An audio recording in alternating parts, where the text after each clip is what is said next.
right, man. It's Sunday, and we're on this. We in the channel, so you know what time it is. Oh man, it's actually once again my favorite time of the week.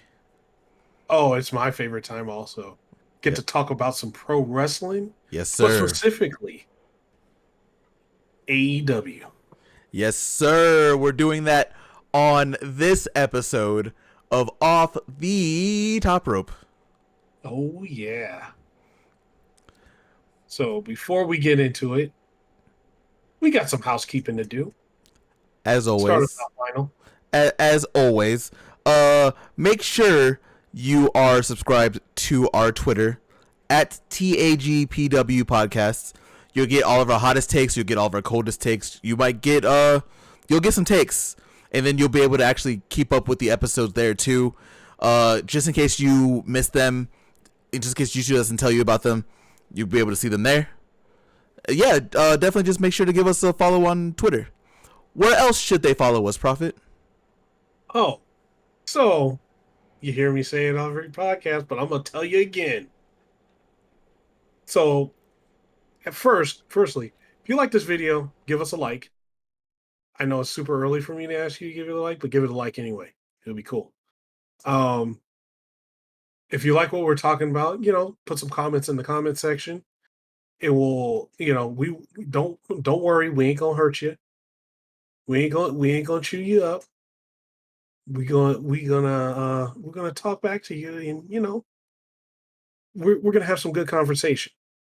And of course, get on that top rope, take that elbow pad off. I only said one. Don't take the other one off yet. And drop that elbow on the subscribe button so you can see anytime that we post a new video. And also hit the bell icon because if you, for whatever reason, if you subscribe and don't hit the bell icon, YouTube will do the thing that YouTube does and not alert you when a new video is up.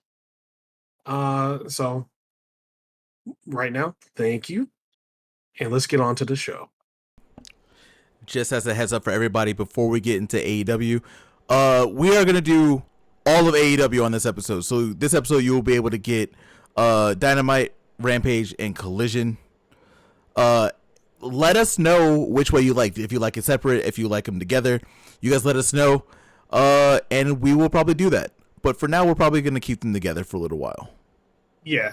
I think to not bombard you guys with a bunch of videos. So, yeah, that'll be good. But now we got to get into the AEW Dynamite, and it's not just any Dynamite. It's a very special week. Oh, what week is that, my man? It is Grand Slam week. And if you don't know what that is, it's basically a pay-per-view free on live TV.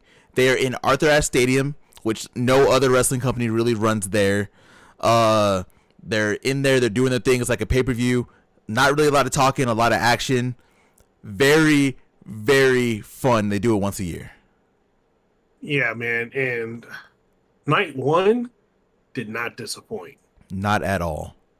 Not at all, man. Like whew. All right, let's get into it. Are you ready? Oh, I'm ready. Okay. So let's get into the first match of the night.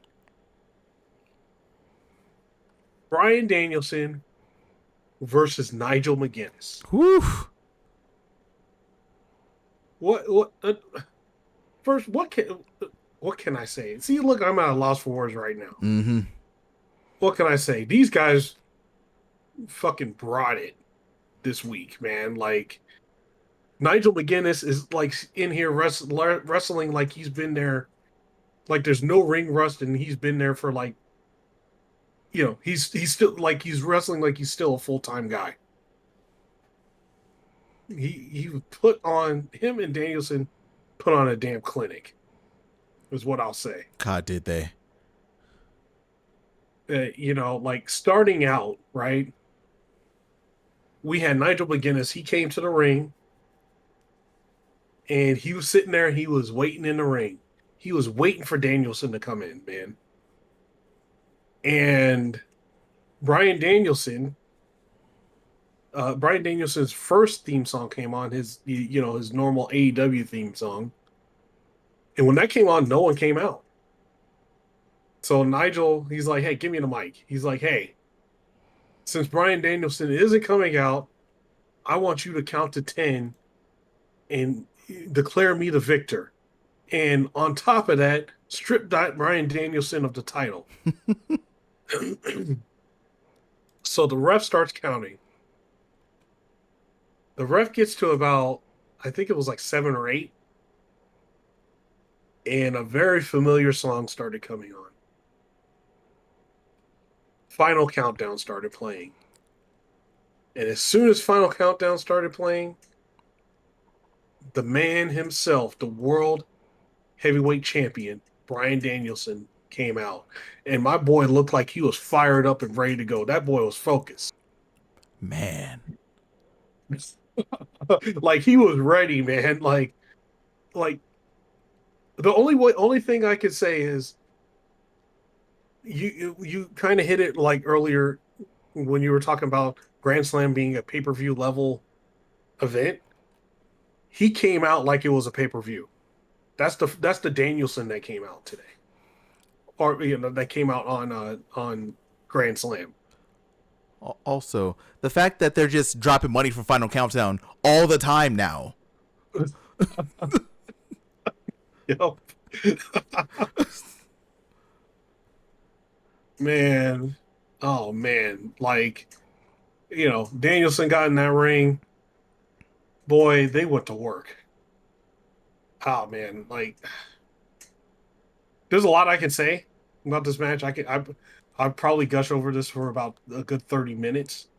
But I'm gonna keep it short. We joked and said, "Yeah, this is gonna be a 30-minute segment alone." I'm not gonna do that. I'm gonna save you guys this time. But man, there was so much back and forth. There was a lot of technical wrestling. There was some actual chain wrestling.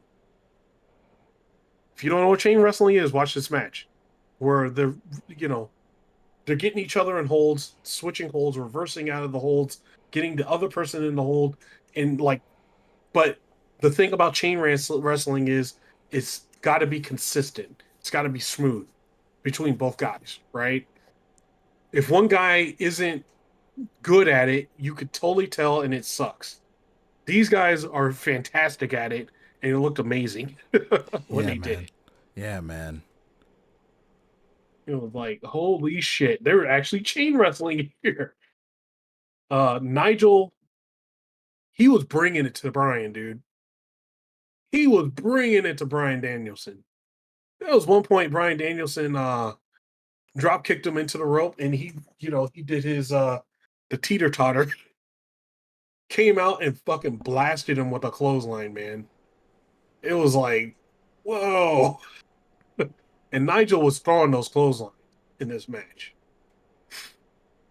Danielson was throwing them kicks. He was kicking like he was kicking a heavy bag, man. He was hitting Nigel so hard with them kicks. Man, there's a certain point in the match where Nigel was working on I think it was like Danielson's hand, or no, his forearm. Yeah. So it was making it hard for Danielson to get his grip when he was going to try to do the label lock, and that carried on throughout the match. Right, Danielson was trying to get the label lock, he couldn't grip, right, and Nigel will start working more on that forearm, and that was the thing. Like, why Nigel picked his part, and he kept working at it and working at it, and then hitting a big move on that. And Danielson, he kept coming back, right? So at the end of the match, at the end of the day, Danielson came out as the victor. He finally slapped on the label lock. And as Danielson was wrenching back with the label lock, Nigel said something. They're trying to say is thank you, but I think he said fuck you. I'm also pretty sure it was fuck you. There's no way he said thank you. And then he tapped out. in true Nigel fashion. But man, this was a fucking good match. What a way to start off Grand Slam.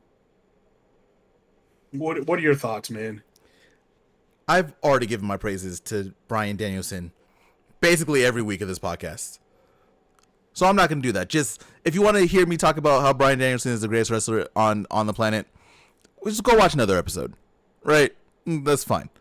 I'm here to formally ask Nigel Mcguinness not to retire.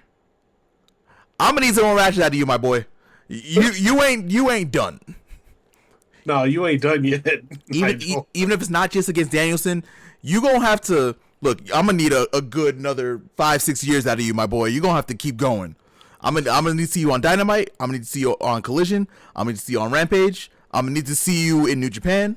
I'm gonna need to see you in Ring of Honor. You gonna have to make the rounds. You ain't done. You can't come. This motherfucker has had 2 matches in 13 years. Yes. He looked slow for the first 45 seconds of his first match back after 13 years a month ago. Right.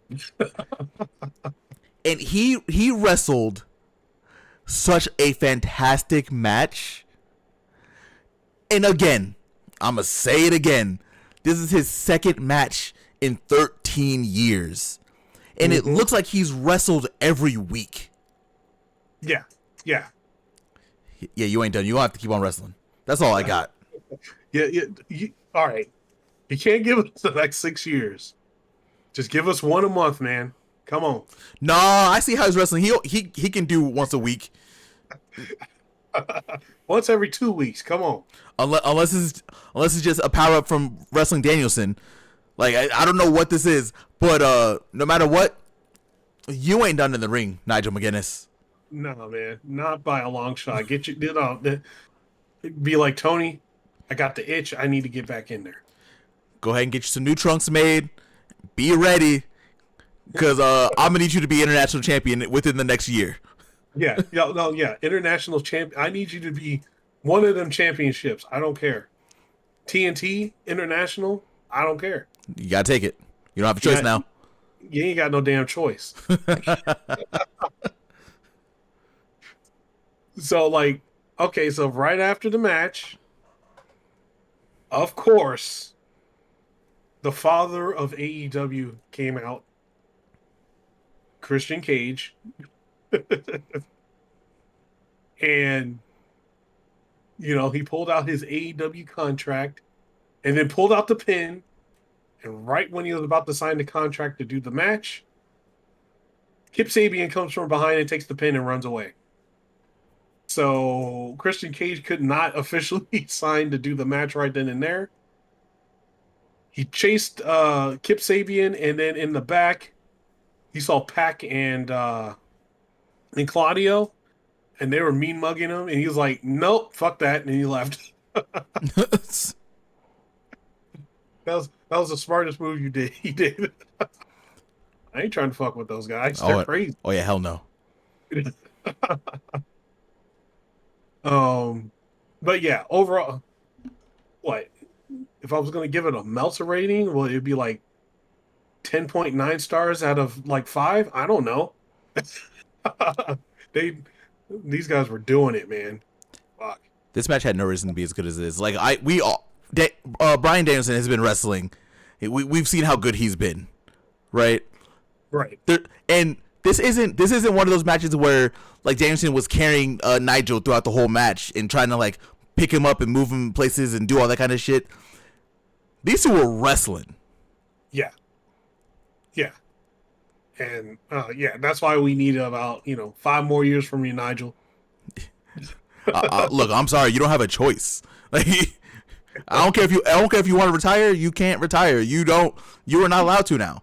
If we're losing Danielson in like the next 6 months, you ain't going nowhere. You're fresh. You haven't wrestled in like half a decade, or a decade and a half. You're good. Look, this is your time. Get it in there. Yep. Yeah, man. Okay, before we take another 30 minutes on this match, which we could easily do, Oh yeah. let's go on to the next match. Mm-hmm. We got Hook versus Roddy Strong. And I'll say, it wasn't a bad match. It was I'm glad Hook is far away from Jericho. For one. And it's hard to have a bad match against Roddy. Oh yeah. And Roddy made everything look great. So shout out to Roddy Strong, man. That guy does not get enough credit. He really doesn't. Like for how good he is. Roderick Strong is ridiculously good. um. So yeah, without going completely into the match, um, there was a lot of offense early from Hook. Roddy does come back, and at this point they start hitting each other with foreign objects. Of course, it's a FTW rules match. Mm-hmm. Um, Hook eventually wins with the Red Room at the end, and you know, at the end of the match, Roddy actually hugged Hook, and he got respect from uh, uh, Hook got respect from Roddy and the Undisputed Kingdom at the end. Hook rolls out the ring, gets the mic, and says the FTW title has officially been retired. And he gives it back to his dad and hugs his dad. If you don't know who his dad is Taz. Um, but yeah, I'd say overall not a bad match. And yeah, there is this part right here that we're about to see. Hook throws Roddy Strong on like a chair, and it looks like Roddy damn near died. Ugh. Oh God! The chairs didn't even bend or anything either. Jesus Christ. Yeah, you see Roddy's back. Oh God! Oh Lord Jesus! Roddy got up and kept going like a champ.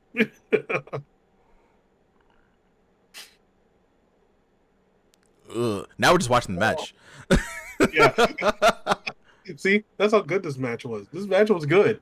See, I didn't get to watch it because I had to dip out for this, and I didn't get a chance to like rewind or anything like that. So this is actually my first time actually seeing it, and I'm not surprised that Roddy's good. That Roddy's good. Like Roddy has been like he's low key been like one of the MVPs of AEW over this last like year. Any show you want him on, he's there. You want him to have a good match, a good singles match, trios, tag, he can do it. Like Roddy, I'm so happy we're at a point now where as much as I liked the whole neck brace thing and that was fun for a while, it's nice to see him back to doing what he does and being a damn great wrestler. Yep.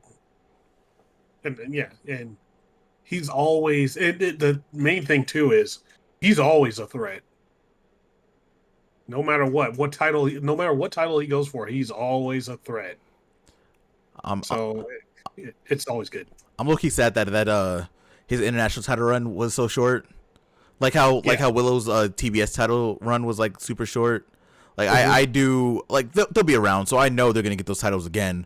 But I do hope that we get to see that sooner rather than later, because I would like to see Roddy being a champion and actually being able to like do a lot more with a title, because he's proven week in and week out how great he is. I see, like the way I see it, I think Roddy's going to probably be he's either going to be TNT or he's going to be international champion again. Either one. You know he's going to be in that Continental Classic. Oh, I should have said that too. Yeah, you know he's not going to win. It's Takeshita for sure. But you know he going to be look, that Continental Classic, which we could probably talk about in another episode.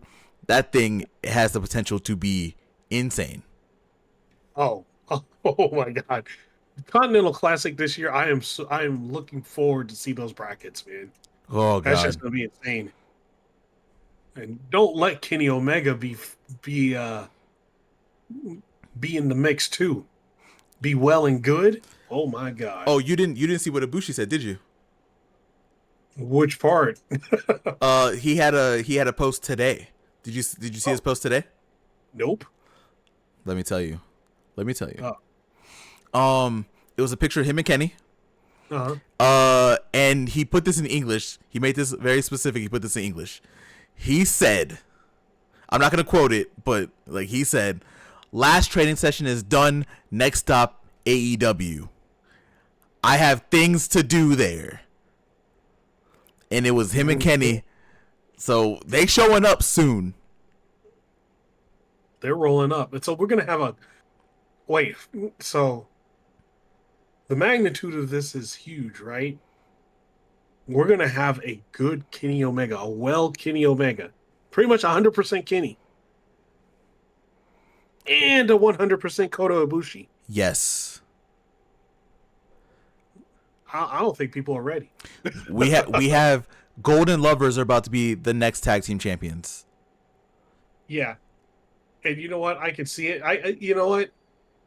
Just thinking about it now, I could see them taking it off the Bucks. Yeah. I mean, there's also a long story there, right? Because Yep. like Kota and Kenny have had past with the Bucks. They've had matches with the Bucks before in New Japan. Also, funny enough, the Bucks have never been able to beat a Kenny Omega tag team, either be it him and Kota or him and Hangman. Oh, Bucks can't do it. yeah. Oh shit. So we got a lot to be looking forward to. My boy Kenny Omega is coming back soon. They said soon, so I expect him to be at the 5th anniversary. Even if he's not, I expect him probably before the end of October. Man, think about this too. We're gonna get in an AEW ring like Omega Okada. It's gonna happen. There's no way it ain't happening. We're getting Omega Okada Oh yeah. in an AEW ring. Oh yeah. I don't think Kenny's going to be in the Continental Classic, No, no, no. but I do think at some point, because they did tease it last time Kenny was on TV, right? Like he said like Okada went up to him and was like, "Let's wrestle." And then Kenny was like, "I'm not clear. Give me a little bit of time and I got you." On TV. Yeah. We in there. Oh yeah, we in there. But we also got that an official AEW match. It's not AEW versus New Japan. We got an Osprey Omega match. Mhm. We got Omega versus Ricochet. This is me. I could go on. We got a lot. Look, as long as Kenny can stay healthy, we are in for, cuz look, we haven't had a very solid Kenny Omega run. Like that title reign that he had was fantastic. When he was belt collector, great. That was the last time he was really consistent.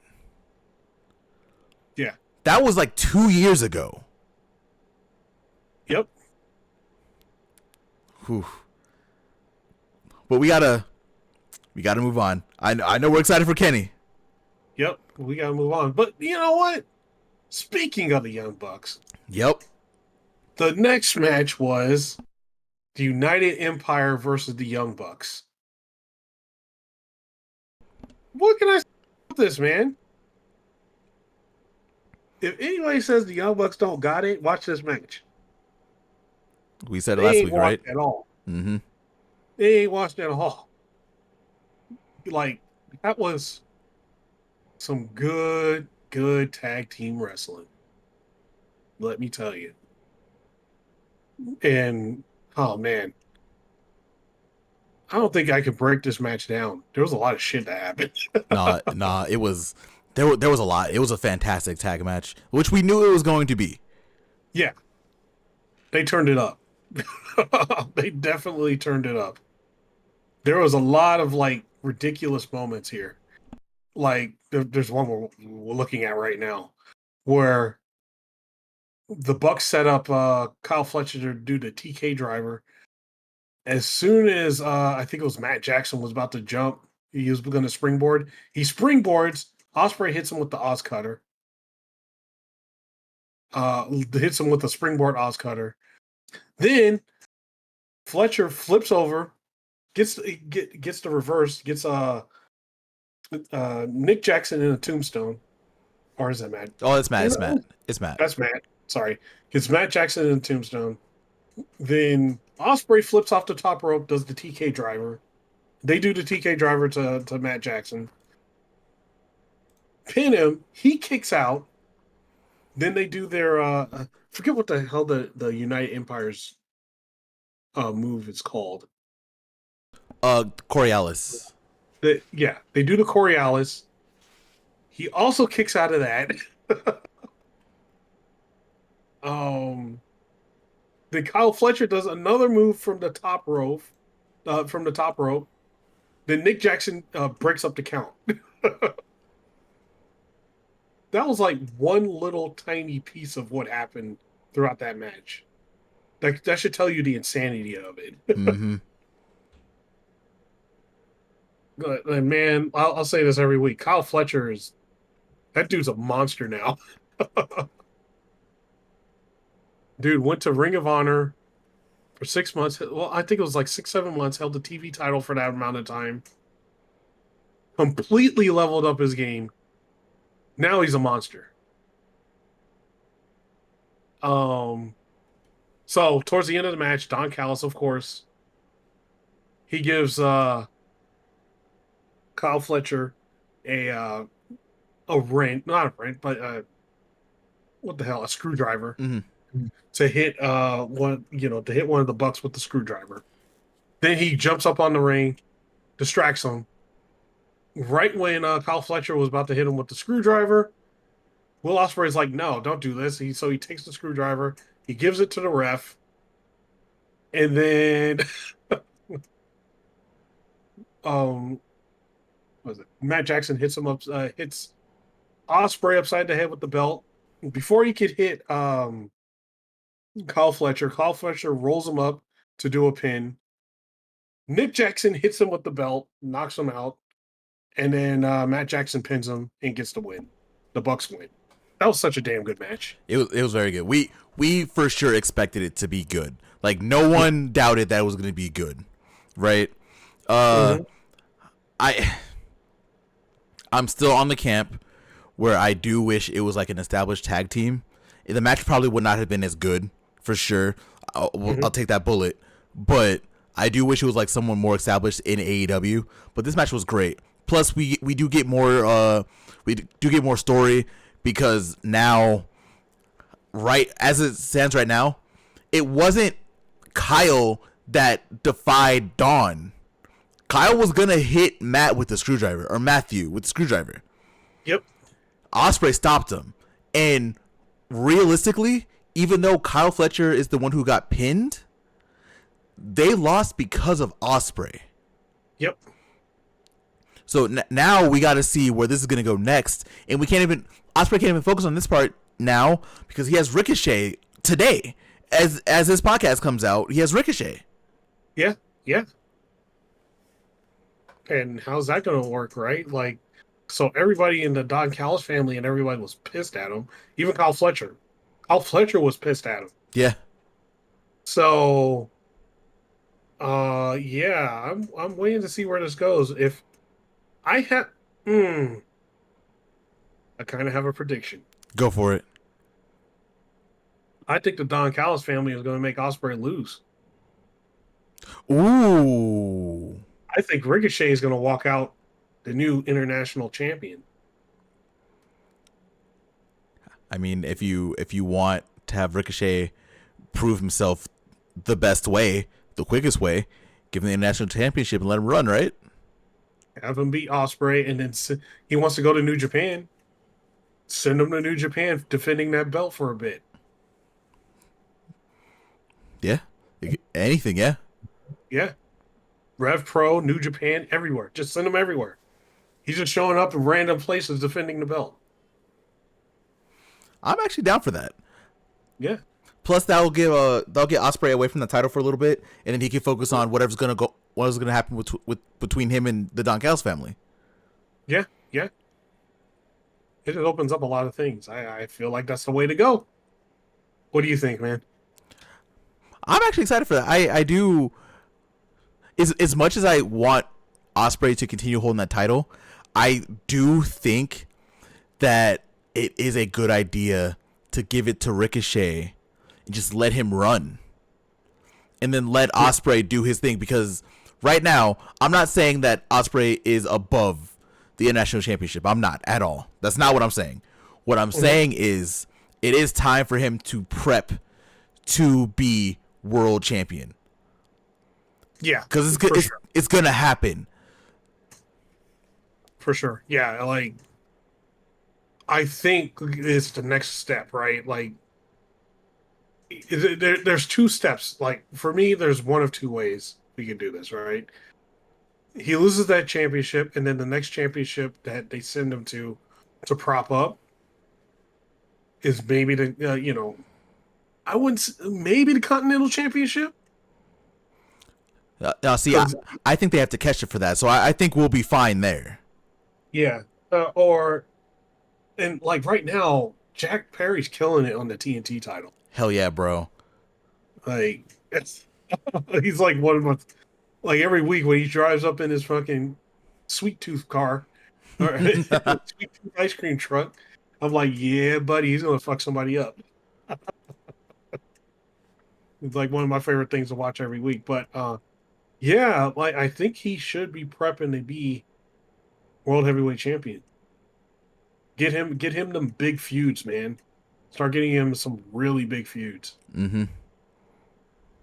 and get him, kind of like how Swerve was building up, like with all those big feuds. In the pretty much the feud that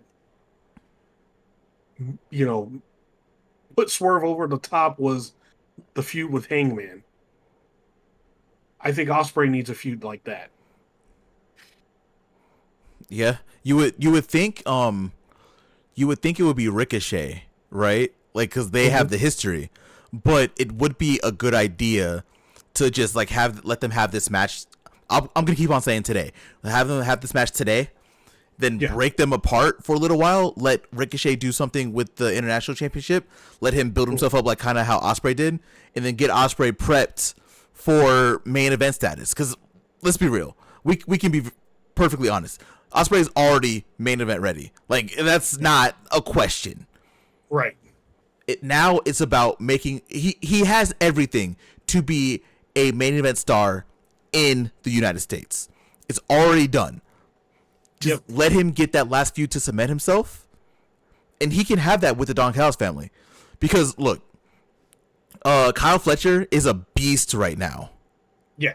Yeah. You can have great matches with him. Kyle Fletcher's been really good on the mic lately too. Like, there's a lot that you can do here. There's a lot you can do with Osprey to get him that last feud he needs before he goes off to the world title. Hmm. That's all I got. I That's it. Yeah, I agree. Just like with who I don't know, but yeah, like Don Callis family would be a good one. Like him doing a big one with Takeshita, or a big one with Kyle Fletcher and then Takeshita is like him trying to take down all the Don Callis family and stuff. Mm-hmm. That shit would be good. Or him trying to go against all of the elite. Which could happen. Yeah, like yeah, man. I we'll see what happens today, man. All right. Any final thoughts on this match? No, I got nothing at all. All right, man. So we're gonna go with one of the surprises that happened at Grand Slam. I'm so excited to talk about this. Okay, here we go. So they bring out Prince Nana, and Prince Nana is here this week to give the update on Swerve Strickland. So, of course, Prince Nana does the dance, gets out there, and when he finally talks to Tony Schiavone, he's like, "Hey, Swerve is, he'll be back soon. He is mentally ready, but physically, he has not been cleared yet to come back."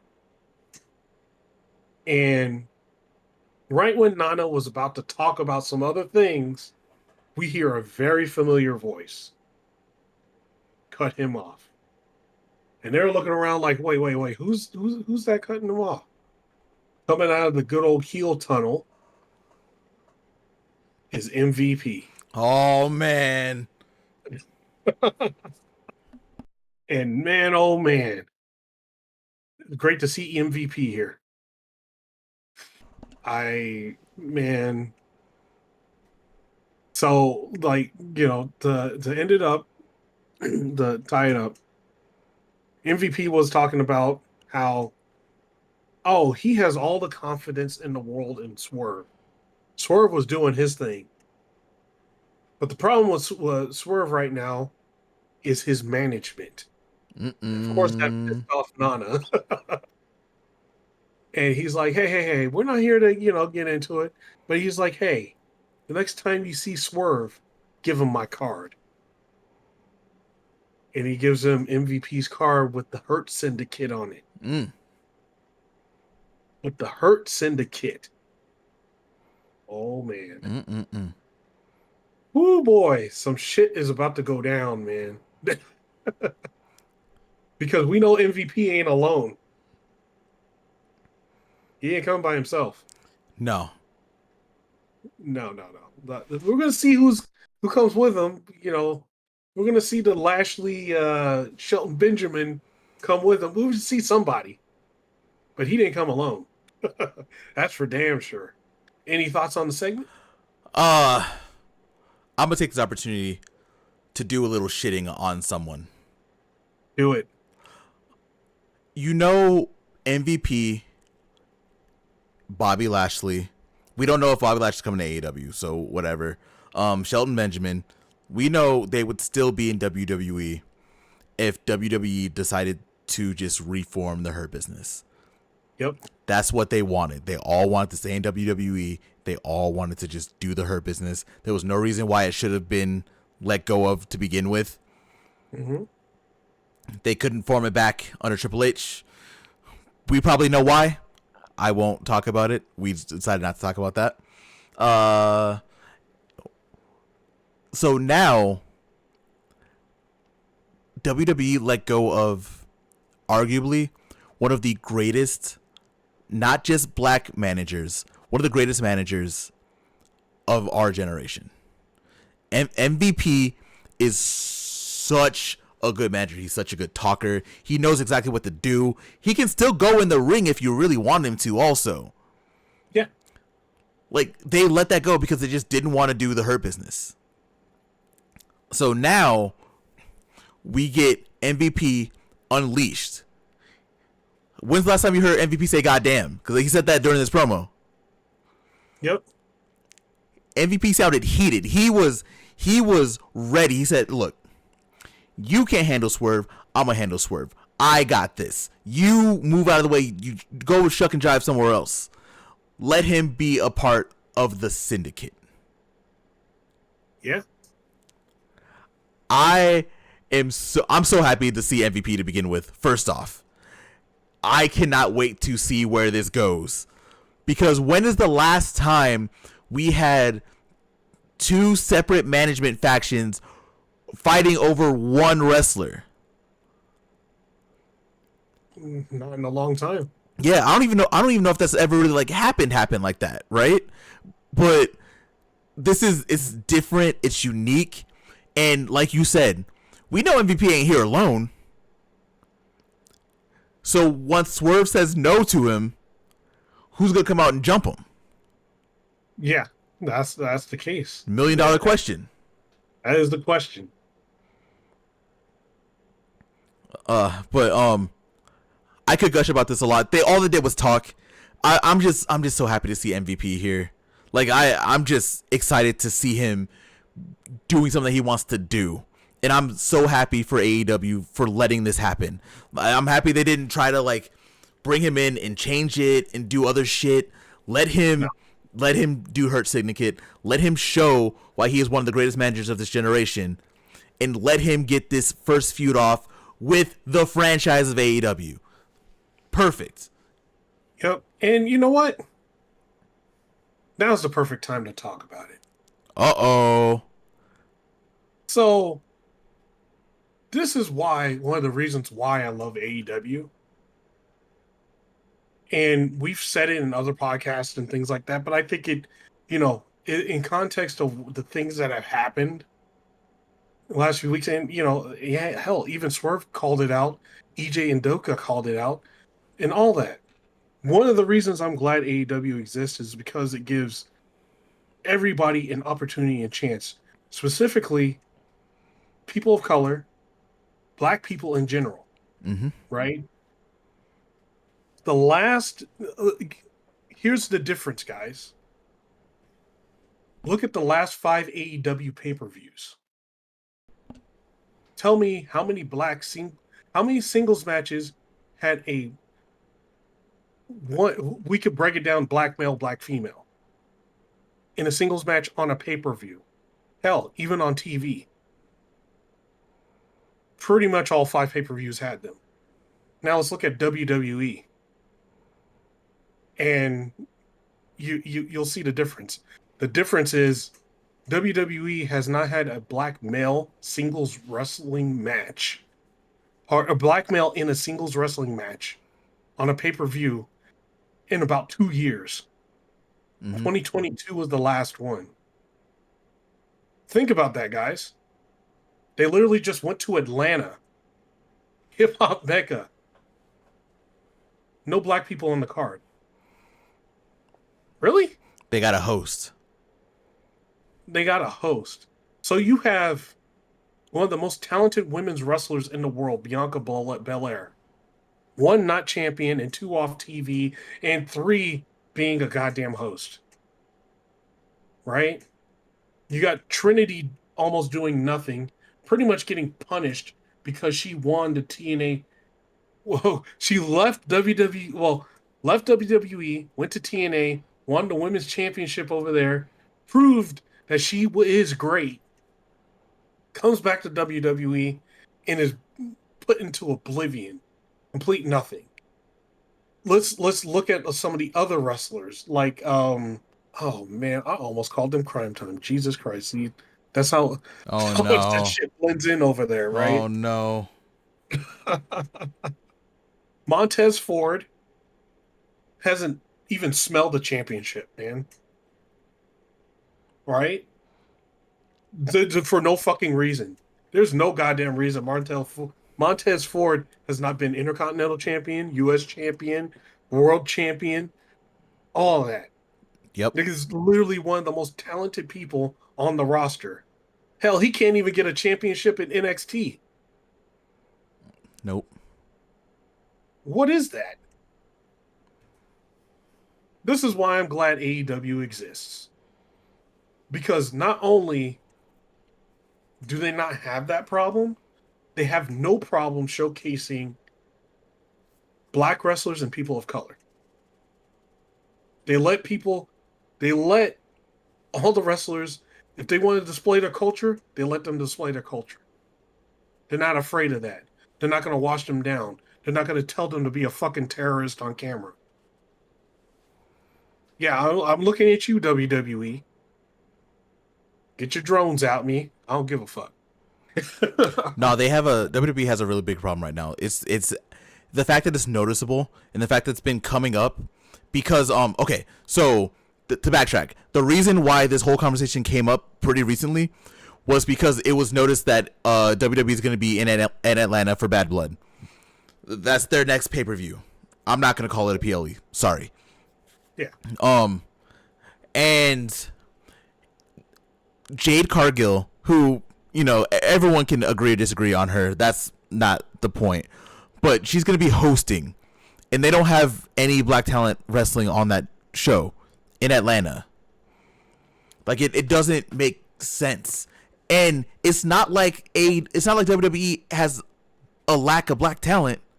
There's a lot of people there. Even in losing efforts, they have a lot of people there that can wrestle good matches on pay-per-views. That they just don't.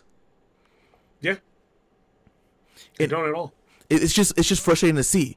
Like they have all the minorities clicking up with each other. Like what's going on with with what, LWO?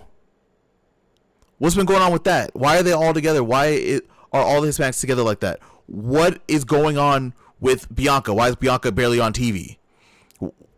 Why are they doing what they're doing? They're acting like they don't have any talent that can wrestle like that. They're on TV. Cool. You're not going to put them on pay-per-view? Right. Like, what's going on? They're are they not?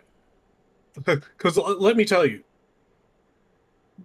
the wrestlers that they have not wrestling on any pay-per-view can literally go anywhere and they be main eventers.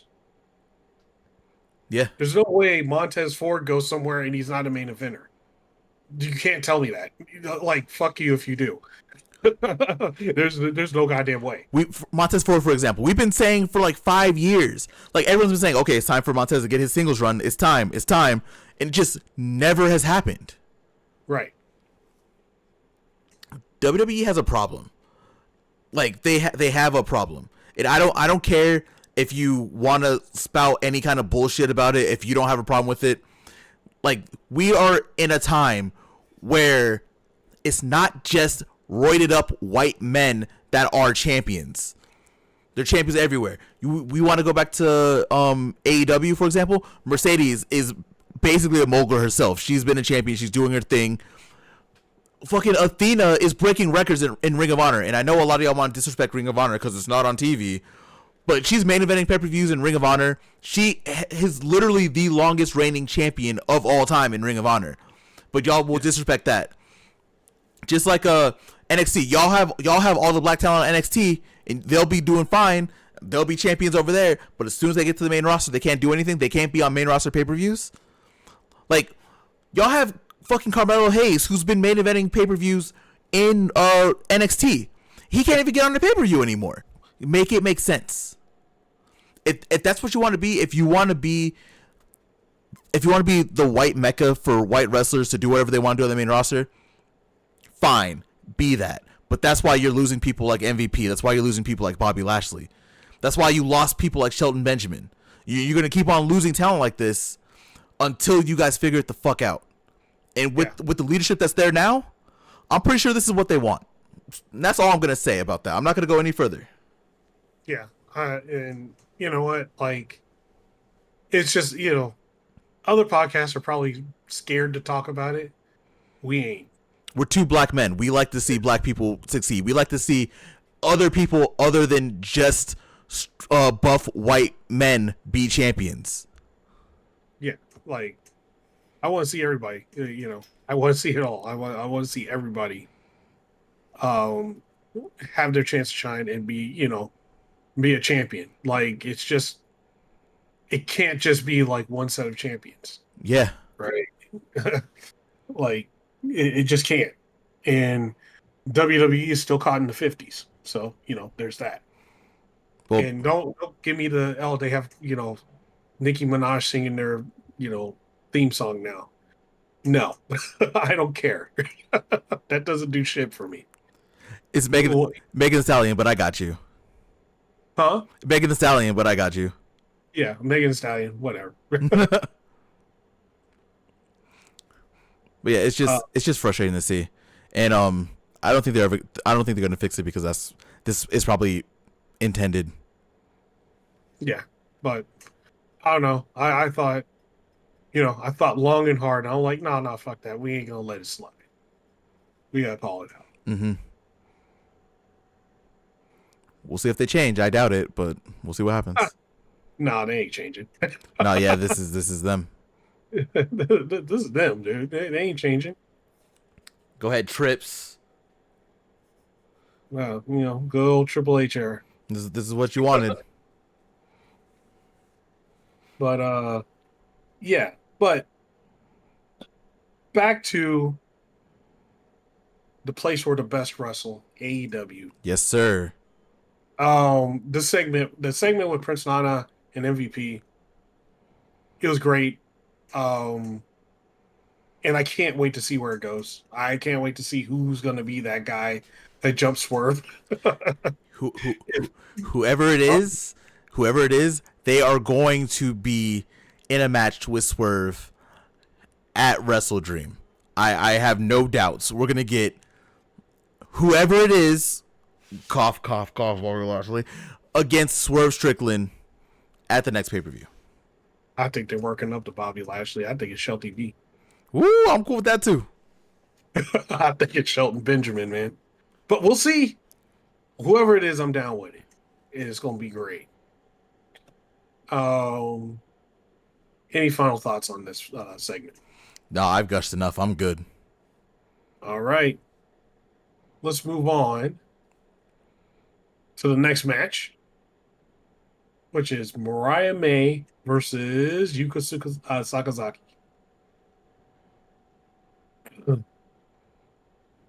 All I gotta say is Yuka's theme song is like a fever dream, man. You hear that stuff go on, and it's like, what is happening right now? It's like somebody on shrooms or something. I don't know, but Jesus. That's a magical girl, bro. Yeah. This was a pretty decent match. It was pretty good. There was some points where you could see there was like a little bit of miscommunication between the two. But overall, I think this was a good, pretty good match. Of course, Mariah May comes out with the victory. At the very end of the match, this is where the most interesting part of it. The very end of the match, Mariah May is, looking at her title. Yuka's like, still down and is about to get up. And Mariah is about to hit her with the title. As soon as she is about to run and hit her with the title, Willow Nightingale comes out and breaks it up. And they have a stare down. Willow and Mariah May. I'm ready for this. Hashtag and new. Right. I'm ready for this. So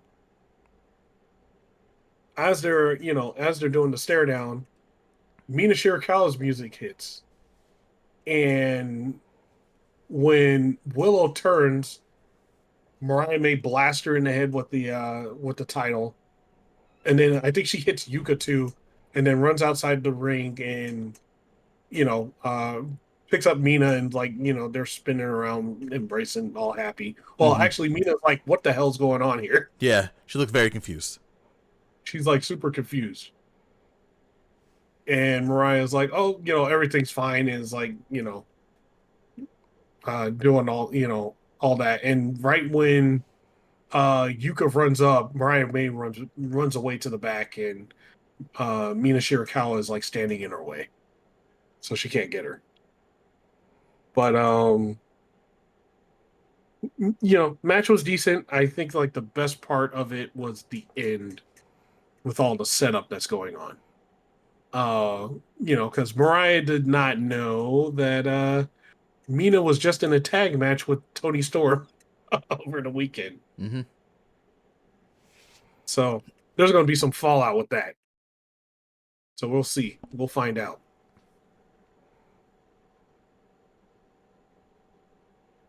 Let's see. Any thoughts on this match? Oh, my bad. I was actually kind of just watching the match. I was actually a little annoyed about like how short it was. It felt really short. Mm-hmm. Maybe if I rewatch it, it might be a little bit longer, but it felt like it was like 8 minutes. I definitely feel like they could have got a little bit more time. But other than that, if this is just set up to get Willow and Mariah in a match, I'm down for it. Mm-hmm. And like you said, I'm pretty sure at some point Mariah's gonna see Mina and Toni tag teaming. And I don't know if you got to see. Did you see any of it at all? No, I did not. Mina and Toni looked like they were having the time of their life. Oh no, tagging together. Mina looked so happy. Toni was happy. Apparently, Toni doesn't even remember Mariah. She's like, Mariah who? Which I think that's an act for sure. But yeah, they looked very happy, and it was a big contrast between how this was, Because Yeah, Mina looked super confused here. Mina was very happy with Tony in Japan. I do know Tony Storm's going to be in CMLL. Yeah, she's doing a world tour right now. Yeah. Like, So, oh, go ahead. oh, like right after well, she's gonna wrestle Mayu Iwatani on the 6th, Hmm. which I will be there. And by be there, I mean I will be watching. I can't go. That'd be cool if I could, but I can't. I'll be watching that show live, and then like right after that, like the next week, she's gonna be in CMLL Oh, nice. World Tour, Timeless Tony Storm. Yeah, and then when she gets back to AEW, shit's going to go down. Oh yeah, but that's it. That's all I got. I got nothing else. Okay. Okay. Yeah. Overall it was good.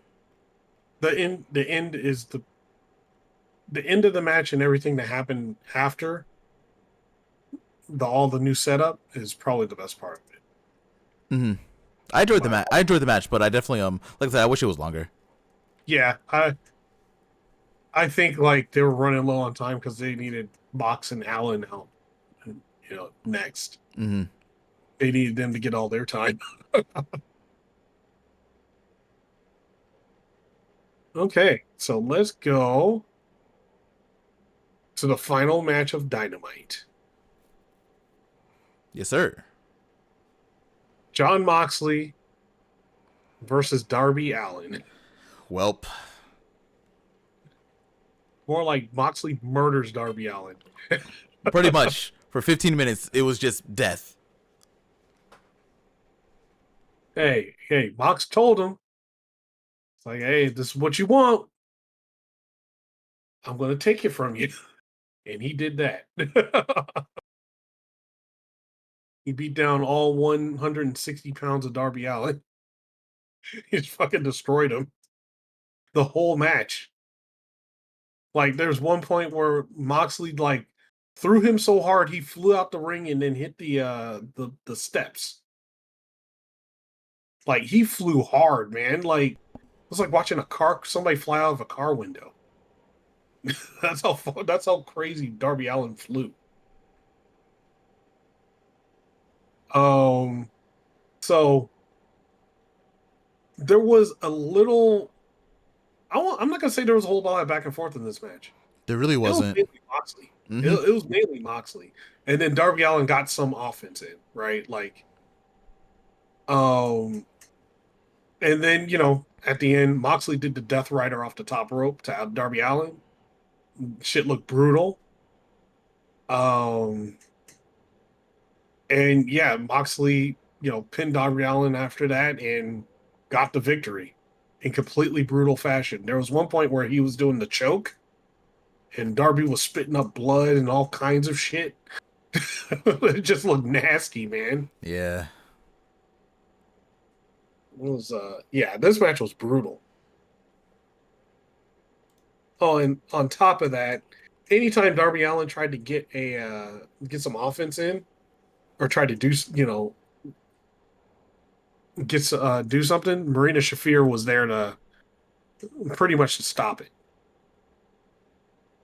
They even had to stare down for a second. I thought Darby was going to die. I thought Marina Shafir was going to murder him right there. But I would say overall, this was, it was a great match. Mox and fucking Darby Allin went at it, and all 160 pounds of Darby Allin tried, but we got jacked Mox now, so no, he jacked Mox ain't playing. We got TRT Mox.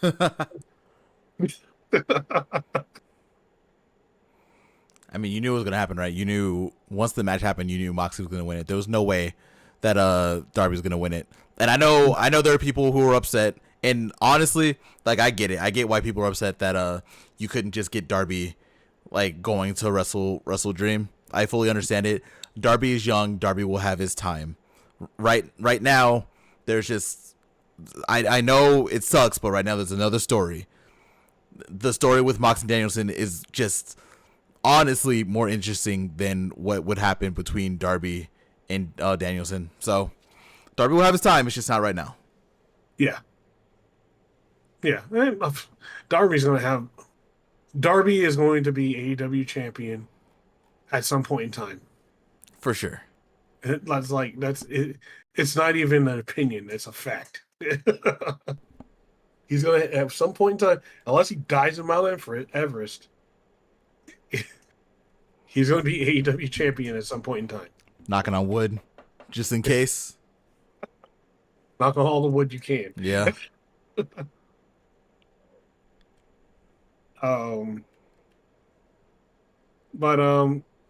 Yeah, look, that match was good. And overall, like my overall thought on Grand Slam night, pretty much Grand Slam night 1 Dynamite edition, all the matches were, pretty damn good. Yeah, I agree. So, there was a lot of setup, there's some setup for Wrestle Dream. I don't even think we got like most of the matches yet. We only have Danielson and Mox. That's like the guaranteed match. We got that confirmed with the NXT Nexus callback with Danielson using a necktie to choke out Moxley. Oh yeah. Oh shit, yeah. Like, so end of the match, Danielson comes out and chokes Moxley with the tie. And then Marina Shafir is trying to choke out Danielson. So you got 3 people getting choked out here, or 2 people getting choked out here at once. And it eventually gets broken up by a Claudio and Pac. And then Private Party comes out.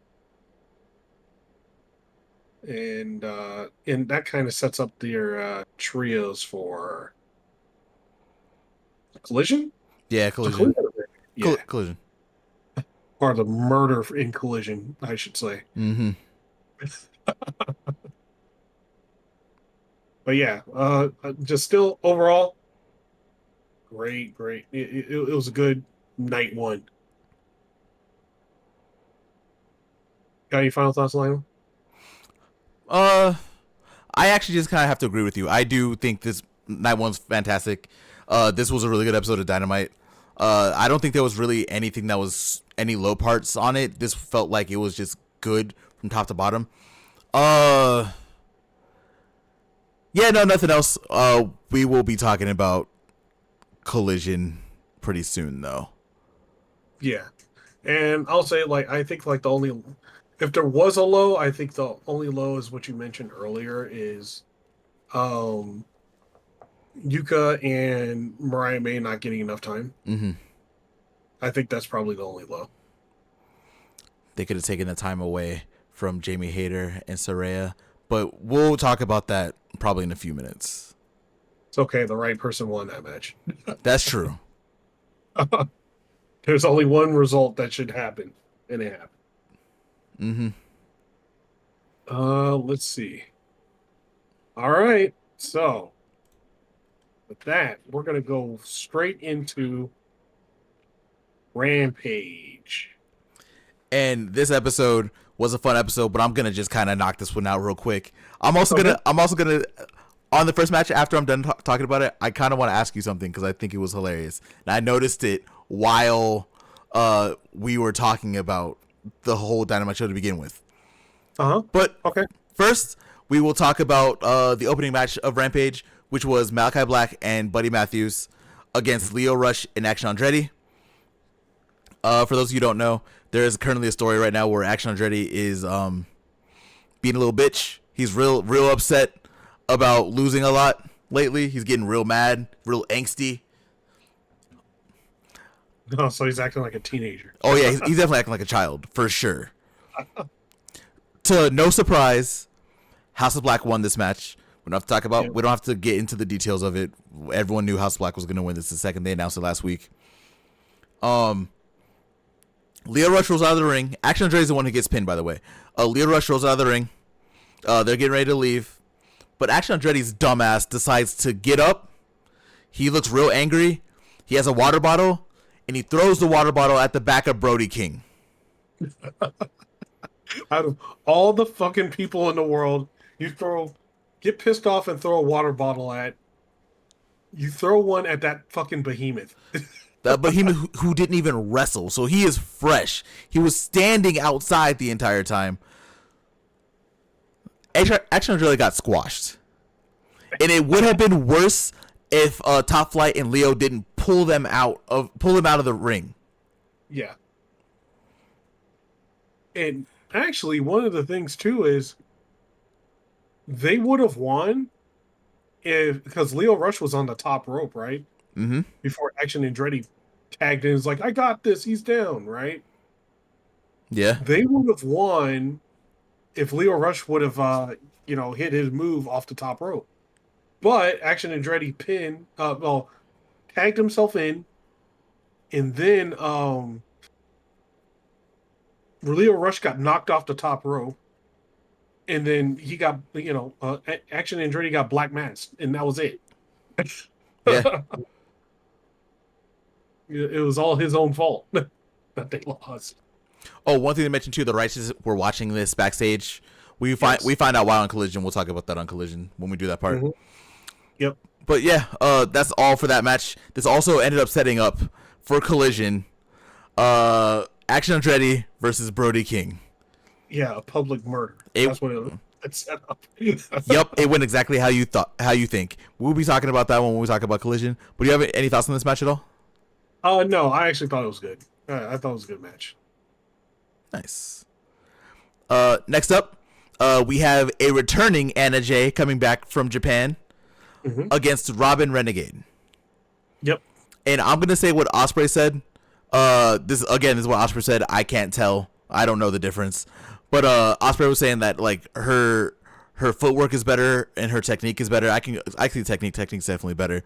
Like Ospreay was just giving Anna Jay high praise because she's like night and day from where she was coming from before Japan. Yep. She has new music, new gear. Her new gear is like kind of Stardom-ish too, which is kind of cool. Like Anna Jay is coming back very confident, so I'm very excited to see where she goes next. It was Robin Renegade. Anna Jay won the match. It was really good, and she won it with the gory bomb too. Yep. So you could definitely tell like it is a huge difference. But you know what I'm going to say. You know what I got to bring up. Go for it. This is what happens when you actually care about what you're doing and you get those reps in and shit. Like she went all the way to Japan and got those reps in over there. We're going to get a match next week where one of the people in the match is literally the worst wrestler, the worst women's wrestler in that division. And she needs to do excursions like that, go to Japan and stuff like that to get her wrestling better. It's the one who, she who shall not be named Britt Baker. But her day job, no. Whatever. No. You ain't. If you're going to be a professional wrestler at the highest level, do the damn thing. Like, actually do it. Like, not half-ass it. We're going to get a half-ass match on a 5th anniversary show, and it's going to run the goddamn thing cold. Yep. Luckily, everybody else is better. So, shout out to Anna Jay for doing her thing in Japan and coming back way better. I'm excited to see what she does next. I do hope she gets like a couple more Rampage matches just to show off a little bit more about what she's been doing. Then I would definitely like to see her in a story somewhere because she looked fantastic in this match. She was really good. Oh, you're cutting out. She looked really good in this match. Like it just, I definitely want to see more of Anna Jay. Yeah. I could see her being on Collision and Rampage for a bit. Mm-hmm. But yeah. Yeah, can't wait to see what she does next. Her new path. I can't wait to see that. Next up, I'm gonna keep it in the ring, and we'll talk about like the segments a little bit later because there weren't that many. They were pretty short. Next up is Konosuke Takeshita against Angelico. The match it was a very good match. The match could have went as you expected. A little back and forth. Takeshita and Angelico had a really nice match. Really, a lot of it was kind of grounded, and Angelico's a really good submission specialist. Either way, didn't matter. Takeshita won after a nice little 8-minute match. It's pretty good. Yeah. Well, yeah, it was of course going to Takeshita's way, man. Like, you ain't gonna beat the Alpha. Nope. No. He's staying sharp for that Continental Classic coming up in a couple months. Yep. And you're looking at the new Continental Champion. I'm gonna call that right now. Oh yeah, he gonna wrestle Okada in that final. Yep. It's gonna be real good. Yes. Match of the year. I'm already calling it. Yeah, it was a real good match. It was a good match. Crazy thing is, Angelico, like, I know how he wrestles, but it always seems like he's like, at a glance, when you see Angelico, you think he's going to be flying all over the place, but he's the exact opposite. Technical specialist, real good at what he does too. Oh yeah, he's ridiculous. Especially if you watch some of his shit from Lucha Underground. He's like insane. Yep. So, yeah. That's one of the things it always cracks me up every time I see him. I'm like, no, I know he's not a high flyer, but for whatever reason, I think he's a high flyer, but he's not. I mean, he looks like it. Like, he looks like he would be flying around everywhere. Yeah. Next up, I'm gonna talk about this match before we get into like a couple of the backstage stuff. Real quick, the Acclaimed versus local talent Ryan Clancy and TJ Crawford. We don't have to talk about how the match went. We know the Acclaimed won. Oh, come on, man. Somebody's named Clancy, dude. Yeah. If your name's Clancy, you're not winning. You're not winning. So after the match, Caster took a mic. Annoyingly took a mic. Unfortunately. Yeah. I was like, oh, you wanted to give my jacket a makeover? That's all you have to ask. I love makeovers. And then he decided he called MXM pansies. Yeah. And they were gonna crash the party on Collision. But then, go ahead. Oh no, I'll wait until you finish and then I'll go in on it. Then MXM showed up on the screen, and they basically said that they were gonna have they're just gonna have a fashion show. That was really it. All I'm gonna say is, Max Caster, you are one guy to call somebody a pansy. With all that shit questionable shit you've been saying, nah, dog, come on now. You the last person that should be calling somebody a pansy. Yeah, Caster's just kind of a weirdo. Like, it's just what it is. Like, he says weird things, he does weird things. Like, he's just a weird dude. He's a weird person. Yeah, that's it. I'm just gonna say he's the last person that calls somebody a pansy. Just gonna say that. If you don't know what I mean, look at his tweets about him and what he wants to do to MJF. Yeah. It's like borderline sexual harassment too. Yeah. Like if you want to thirst after someone, that's fine. Thirst whatever you want, do whatever you want. But it's weird the stuff that he says. Like it's harassment borderline. Yeah. That's it. We'll talk about a couple things. We had another snippet of an interview between Will Ospreay and Ricochet. That's been kind of happening. I haven't got a chance to sit down and watch the full interview. It's on YouTube. We've talked about it a little bit though. We've talked about like how Ospreay was saying like, "Oh, Ricochet, you're now showing more personality than you ever have before," and shit like that, which is kind of funny. Yeah, he said for the first time, he's actually comfortable saying what he's going to be. He's comfortable being himself, like for the first time, and now it's visible. You've shown more personality now than you have in the past 6 years. Oof. Is he wrong? No, he's not wrong. And lately, if you, a lot of Ricochet stuff has been popping up lately. He's been going to other places talking, and he's like, if AEW was around at the time he went, decided to go to WWE, he would have never went to WWE.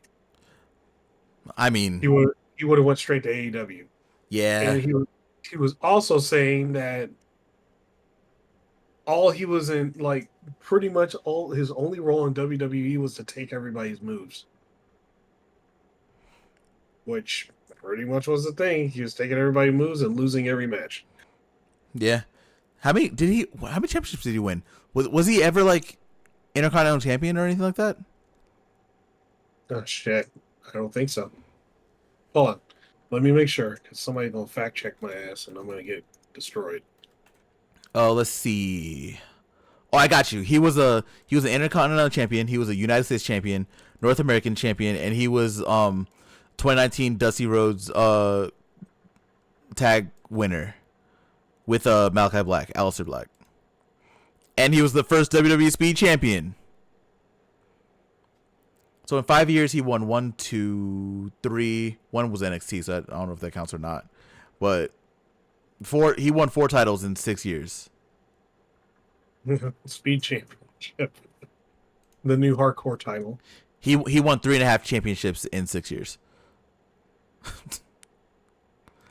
And I don't even know how long he held them. I don't think he held them that long either. Probably not. We can go on to the main event of Rampage, which was a very good match between Willow Nightingale and Taya Valkyrie. First off, Taya Valkyrie is really good. She is the mobster's daughter. It's kind of funny to see. I'm happy that Deanna's getting her like little mob stable going. I can't wait to see who else she puts in it. Mm-hmm. Without going too much into the match, I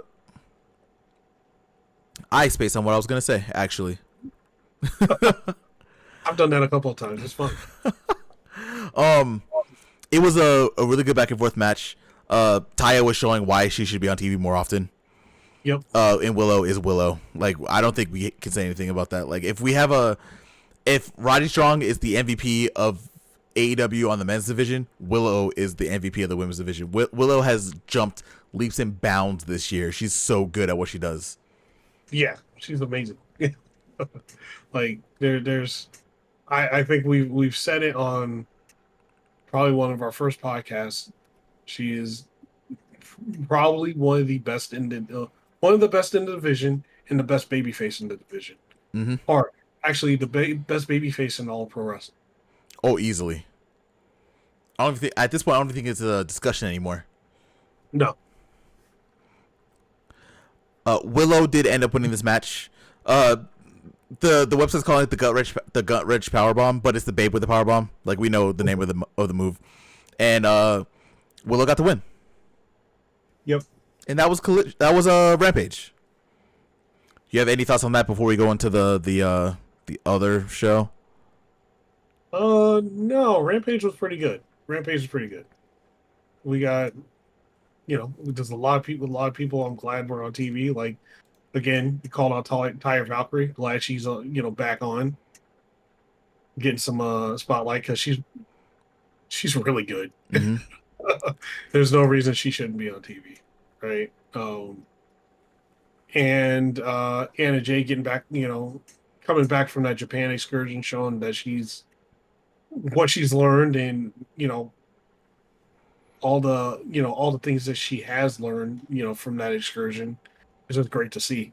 She came back a better wrestler. I think more wrestlers need to do that. Have a little excursion in Japan for, if you're not getting used in AEW right now, get like a 6-month excursion to Japan or something like that.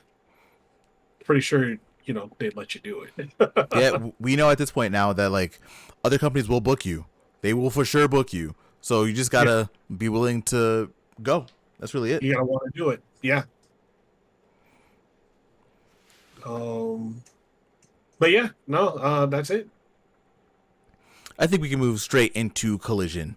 Uh, so just as a heads up for everybody, Rampage was not taped in Arthur Ashe. Collision was. Collision had a lot of like errors on the feed.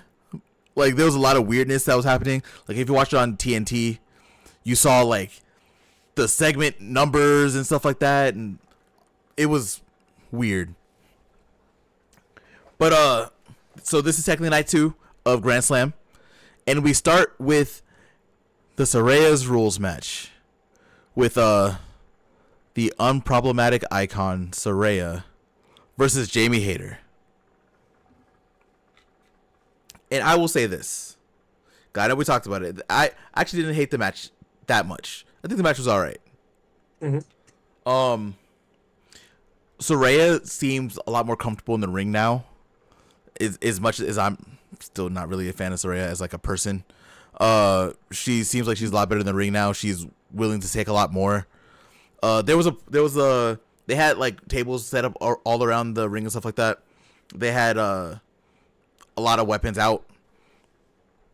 And if you don't remember, the rules of the Saraya match were basically Saraya gets to do whatever she wants and Jamie Hayter has to fight through it.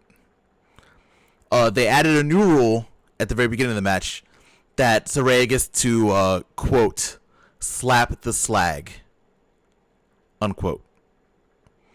So Saraya slapped her. Match kind of went. One thing that I enjoyed about this match was there was a point where Saraya had like a bag and she was outside of the ring. Yeah. And she poured out the bag and it was a bunch of toy cars, which was hilarious. Yo, I'm not gonna lie, man. She poured out the toy cars, and the first thing I was like, "Oh God, that shit would hurt." And trust me, Saraya wasn't the one who took them. It was Jamie and Harley, and Harley took the worst of it because her table did not break when she went through that. When she went on it. Yeah. It's not great. There was a point where Jamie Hayter picked up Saraya and threw her through another table that was in the ring already. It's like as much as I'm not a fan of Saraya, I still have problems with like people who have come back from like neck injuries, like Danielson and like Adam Copeland included. Like whenever they take a bump that looks bad on their neck, I like wince because Saraya kind of like sat there for a second, didn't move. I was like, oh shit! And, like the back of the table hit like the back of her neck, and it just wasn't great. She did end up getting up. She was all right. But Jamie Hayter ended up winning the match with her new improved Haterade because she's not using the other Haterade because it's the Rainmaker. Yeah. She got the win. Any thoughts on this match at all? Let's see. I thought it was yeah. I didn't think it was too bad. I thought it was pretty decent. I think you kind of mentioned it. I think Saraya is more comfortable in the ring. I think it's more of a thing of she's found where her place in AEW is, I think, a good way to say it. Yeah. And the act with her and Harley Cameron is, pretty much like the, that thing, that back and forth that they have. So, yeah, I think it's good. I mean, she must enjoy what she's doing, right? Because she resigned. So, yeah, like whatever they're doing with AEW seems to be working with her. So, like I said, as much as I'm not a fan of her as a person, match was pretty good. I enjoyed it. Yeah. Next up, was this my match of the night? Actually, I think it was. Oh man, I think it was my match of the night. I'm going through everything. Well, I guess the strap match was all right, but for me, the match I enjoyed probably more than anything on Saturday was Jack Perry's TNT Open Challenge for the TNT Championship. Oh man. So yeah, Jack Perry comes out. He gets off of his bus, walks in, and he's standing there. He's like, okay, who am I facing? And then a certain song hits. Kaze ni Nare. Minoru Suzuki comes out. And I think it's funny because he still has like the lion mark on his thing. And I don't think he's wrestled in New Japan in like 6 months. He's been going literally everywhere else. Yeah. But so our match is Minoru Suzuki versus Jack Perry for the TNT Championship. Jack Perry starts trying to like slap him. It's not working. Like none of Jack's offense is hurting Suzuki at all. Like his strikes is just not working. He's like laughing them all off. Eventually, because Jack Perry realizes that his strikes aren't working, he ends up trying to outsmart Suzuki. So he takes him outside. He hits him with the DDT on the arena floor. And then jumps back into the ring to get the countout victory. Which was smart, because he wasn't hurting Suzuki at all. He was trying his damnedest, but it just wasn't working. So, after the match, Jack Perry continued to beat up Suzuki until another certain music came on for the wrestler Katsuyori Shibata. Shibata sprints out on that short ramp, gets into the ring, and Jack Perry leaves. And we are setting up for Jack Perry versus Katsuyori Shibata. And I screamed. Do you have any thoughts on this match and the segment? I enjoyed the match very much, and the one thought that went through my head, I was like, you know what? In AEW, when there's a mystery challenger, you could probably say it's Minoru Suzuki and be right. Damn near almost, I would say 75% of the time you'll be right. Yeah, it's a fun surprise. I definitely didn't expect them to be there. I didn't look at spoilers, so I didn't really know what happened. So I didn't expect them to be there. I thought it was just going to be like someone from the... I don't even know who I thought, actually, now I'm thinking about it. But I didn't expect it to be Suzuki. Yeah, no, I was like, oh shit, it's Suzuki. Sweet. And then I thought that I was like, you know what? If I guessed Suzuki, I was watching this live, I didn't know the spoilers or anything like that, and I said Minoru Suzuki, I would have been right. 75% chance I would have been right. Oh man. But yeah, that's all for that match. We have the segment, so we're most likely getting Jack Perry versus Shibata soon-ish. I don't know when, but it'll be fun to watch. Yeah, we'll see when. Maybe they'll do some more setup this coming week. We'll see. Yeah. Next up, I need to do what I can not to yell because my internet is working, or not my internet. I'm not peeking on my thing here, but I want to make sure that I don't yell so you can hear what I'm talking about also. Oh God. Next up was a Tornado Trios match between the Conglomeration, which is Mark Briscoe, Kyle O'Reilly, and Orange Cassidy, versus the Learning Tree. Mm-hmm. Brian Keith, Big Bill, Chris Jericho. Tornado Trios, because they were kind of everywhere. There was a point where, like, I forget who, but, like, I think Briscoe got tagged in for whatever reason. I don't know what, that was weird. I'm not going to talk about the whole match because there was a lot going on. And it was fun until the end.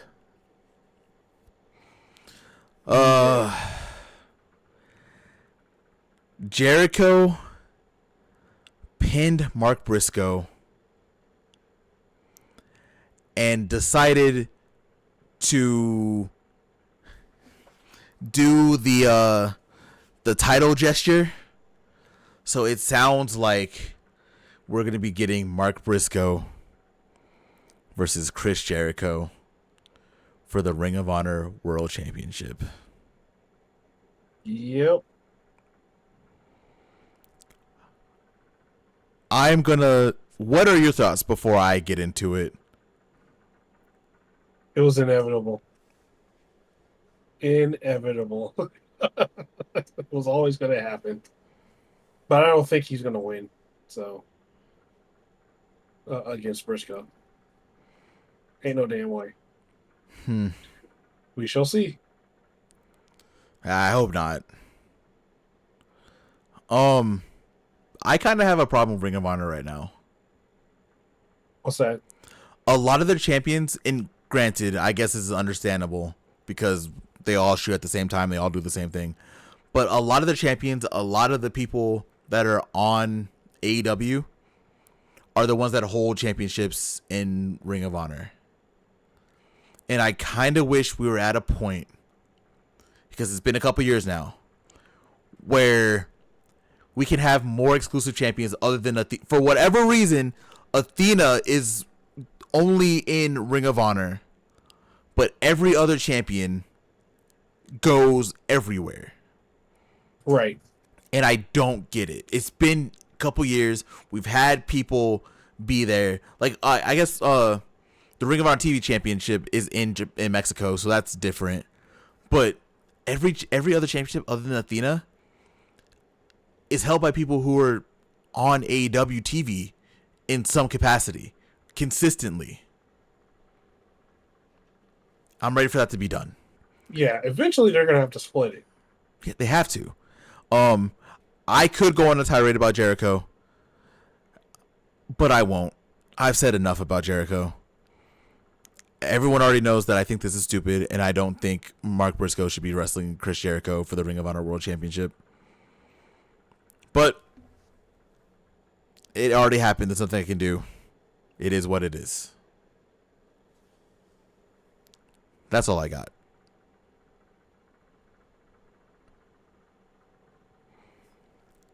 So we will move on to the next match. It is Brody King versus Action Andretti. And before I get into the match, I want you to I'm gonna ask you a question. What's that? Do you notice who wasn't with Brody?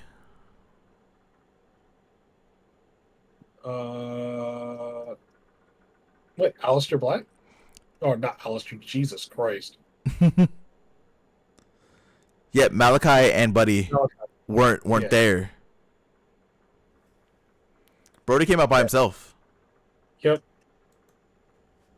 And I think that is hilarious, because now the other members of House of Black don't really get big opportunities anymore, because I think they might be leaving. I think I'm convinced. Malachi and Brody. I'm convinced, or not Brody. Malachi and Buddy. I'm convinced, like within the next year or two, they're out of here. Maybe just Malachi. Is Buddy stuck? Buddy already resigned, man. Buddy resigned? Yeah. Oh, huh. Yeah. So it would just be Malachi by himself. Huh. That's news to me. I didn't know that. Yeah. Buddy resigned. So Malachi's out of there. But to get into the match, not really a lot of the match. Action Andretti got his ass whooped. Action tried. He tried to get some offense in there. None of it really worked. No. It was an execution. Pretty much. So after Brody wins, Brody dips out. He walks past Top Flight. And then Lance Archer and the Righteous come out and attack Top Flight and Leo Rush after the match was over. They end up having a standoff. So I guess at some point soon-ish, we're going to be getting those trios going at it. And yeah. All right. I can't take the Righteous seriously. I don't like them as a tag team. I've never have. For years, I've never liked them. Because after MJF soloed them, I can't take them seriously. Like, that literally ruined them.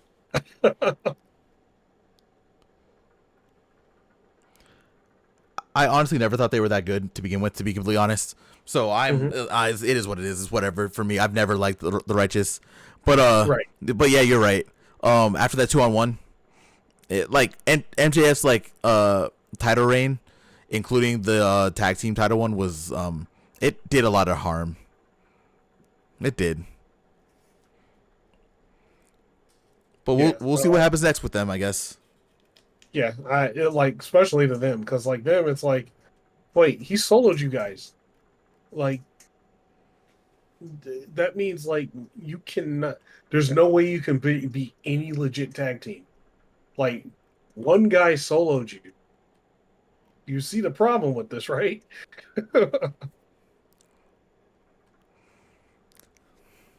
It's a shame, but that's next up. Top Flight versus the Righteous and Archer. That's probably gonna be like a whatchamacallit, Ring of Honor thing. So we'll see how that goes. Yeah, probably. Well, at least Lance Archer's in there. Yeah, the boy. That's cool. Yep. For the rest of them, yeah, they can get the fuck out. Next up, we have on this it says it's a World Trios title eliminator match, so I'm just gonna go with that. Private Party, which is Quen and Zay, with Commander versus Pac, Claudio, and who came out a couple seconds late, Wheeler Yuta. To get into this match, this was basically a 2-on-3 for most of it. Wheeler was just kind of there, but he didn't want to do anything. Eventually, he does get in there after Quen and Isaiah and Commander kind of get beat up for most of the match 2v3. Eventually, after Wheeler's in, Zay's looking at him, and Zay slaps him. He's like, "Take me seriously. What are you doing?" Slaps him. And then remember, Zay's the one who got his hand hit with the hammer by Moxley. Mm-hmm.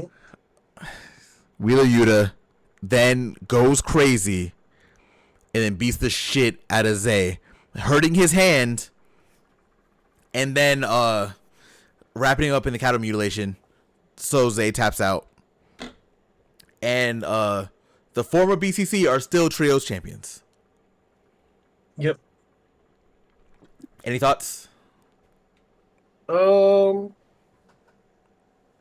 Actually, you know what? It wasn't bad. We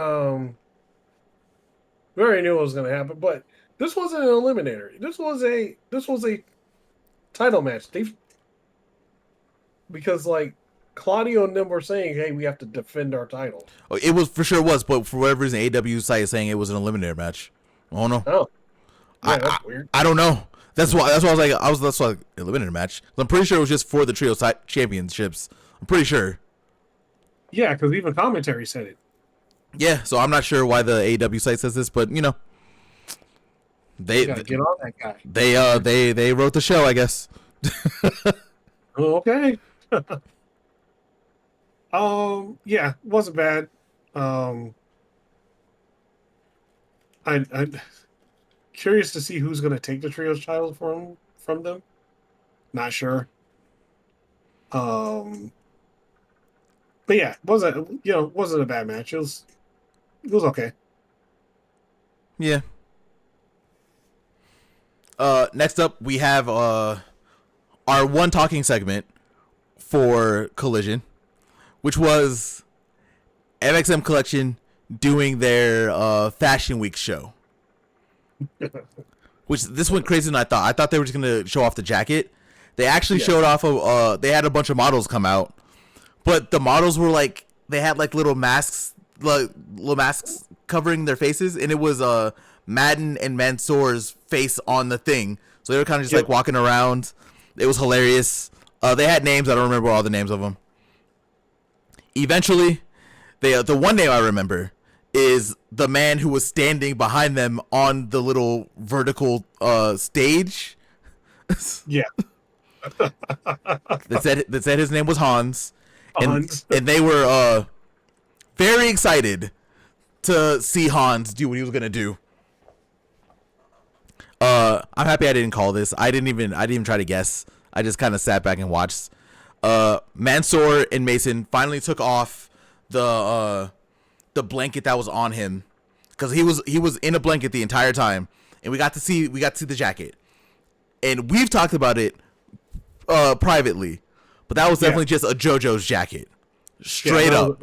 Yeah, that was straight up a JoJo's Bizarre Adventure jacket, which was hilarious. So the male model Hans is like flexing and doing his thing. Mason and Mansoor are going crazy over this guy, and then he takes off his mask, and it's daddy ass, Billy Gunn. So after that, the Acclaim comes out, beats up all the models, which is assault, but you know, whatever. Then Max Caster takes the jacket, puts the jacket on, and they're like, "Woo! We're so happy to be here because we got one over on MXM." And that was the segment. What did you think? I thought it was a hilarious segment. MXM's funny as hell. Yeah, I liked it. I enjoyed it. I'm still not a fan of the Acclaim, so whenever I see the Acclaimed, I'm like, ugh.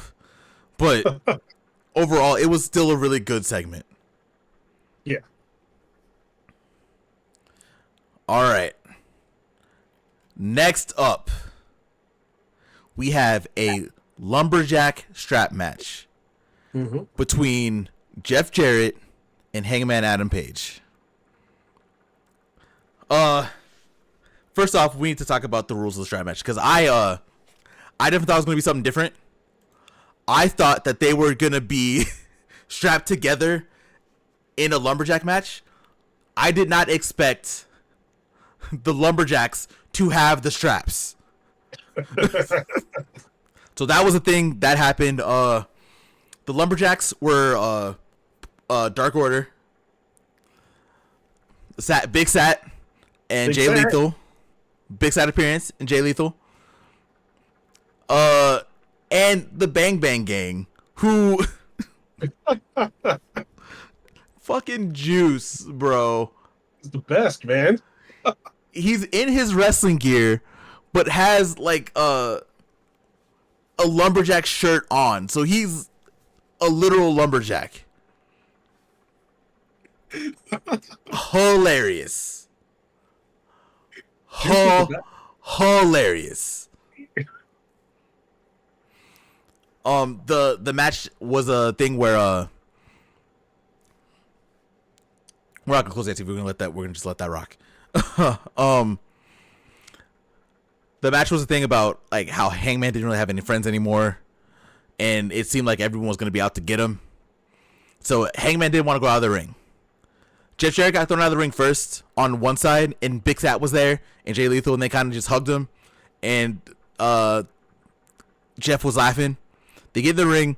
Eventually, Jeff Jarrett gets thrown out again, and he's the first one to get strapped. But it was what's his name from Dark Order? The one with the long hair. Alex Reynolds. Alex Reynolds. For whatever reason, Alex Reynolds hits him with the strap. Hits Jeff Jarrett with the strap. Eventually, they go back and forth. Hangman gets thrown out a couple times. He gets beat up by the straps. Hangman had like a gnarly like bruise on his back from one of the straps, probably from when Juice hit him. Eventually, Hangman's out there. He's talking shit to everyone, telling them not to get in his way. Juice eventually hits him again with the strap while he's on the ring ramp, which isn't supposed to happen. I guess you're only supposed to hit them when their feet are on the floor. Yep. They go through this whole back and forth again. Karen Jarrett gets in the ring, and Karen is like covering Jeff. saying like, "Oh no, I'm not gonna let you do this anymore, Hangman," because Hangman has a strap in his hand. And Hangman, being not evil, not fully evil, he's telling the referee, Aubrey, if you don't get her out, I'll get her out. He's warning her, like, get her out. If you don't get her out, I will get her out. Eventually, she does get out, which it doesn't matter. And eventually, Hangman beats Jeff Jarrett. After, yeah. After the match, Hangman hits Juice, and he's like yelling, "Just try to forget my business." And then Juice is upset at him. Austin and Colton are yelling at him from in the ring. So next up, we're probably getting Juice. Oh no, it is on the 5th anniversary. Today, as you're listening to this, I guess. Juice versus Hangman. Any thoughts on this match? I enjoyed the match. Juice Robinson as a lumberjack is the best. Hilarious. And he was hitting everybody. It didn't matter who you were. He was just rolling up and just hitting people. The scariest strap was Satnam Singh's strap, though, dude. That thing was huge. Well, 7-footer. It makes sense that he needed a bigger strap. Yeah, like the strap the size of the person. Yeah, sure. I think he nailed Hangman with it too. Yeah, they held Hangman down at one point, and then Satnam was like, "All right, I'll do it," and then Satnam just hit the shit out of him. It's just fucking hit him. No, I think that was a fun match. Again, I'll sing the praises of Jeff Jarrett, but Jeff Jarrett's great. Hangman's great. Mm-hmm. Get them two in the ring, it's hard to have a bad match. But I do think, Hangman turning his sights onto Juice Robinson means we're probably going to get a Hangman Jay White match. Yeah. In the future. They all have history. Hangman and Juice have history. Hangman and Jay White have history. So, makes sense. Yeah, I can see it happening. If you want anyone to get ready to snap Hangman back into reality, to start, it can be Jay White. Because as much as Jay White did to Hangman, I guess it wasn't as far as Swerve went. I guess we can just call that a spade. Yeah. Those two don't like each other either, so we'll see something happen. So, yeah, I think that'll be good. Next up, you know what? This is probably the best match on the card. Honestly. Honestly. Yeah. He wins again. As much as I enjoyed Jack Perry versus Suzuki, you're not going to be able to beat Captain Collision on his own show. Nope.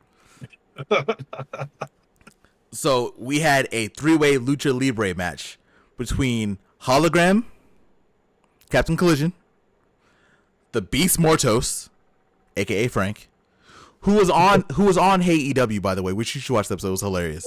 That shit is funny as hell, dude. His little subtitles at the bottom of the episode. Yep. It was so good. And it was Beast Mortos, Hologram, and returning Dralistico. Sweet. I can't break down this match. There was too much that was happening. This shit was chaos, man. If y'all haven't watched this match, please do yourself a favor. Watch this match. So you know that little meme with Lisa Simpson, though, she was drinking coffee and they're like that flippy shit in me. Yeah. Yes. Yes. That's me right now. Whenever I watched the match, I was like, yeah, give me all that shit. Yes. The one thing I will say though about the actual match, we knew Hologram was great. You know the Beast Mortos is great. Dralistico came in here and proved and had something to prove. Like he had like a chip on his shoulder. He was wrestling his ass off. Yeah, that boy was going in. He was the one that got pinned though. Hologram ended up winning. Yeah, Captain Collision. You're not beating Captain Collision on his own show. No, not on his show. That's his show. So after the match, Beast Morsos and Jalisco were pushing each other. They were kind of like about to get into it. Then Roosh walks down. Yes. So everyone's like, "What the fuck? Why is Roosh here? Like, we know Jalisco's his brother. I guess he's gonna stop it." So he gets them. He puts his arms around both of them. He whispers something, and then stands in the middle of them, and they do the Los Ingos pose. All three of them. Mm-hmm.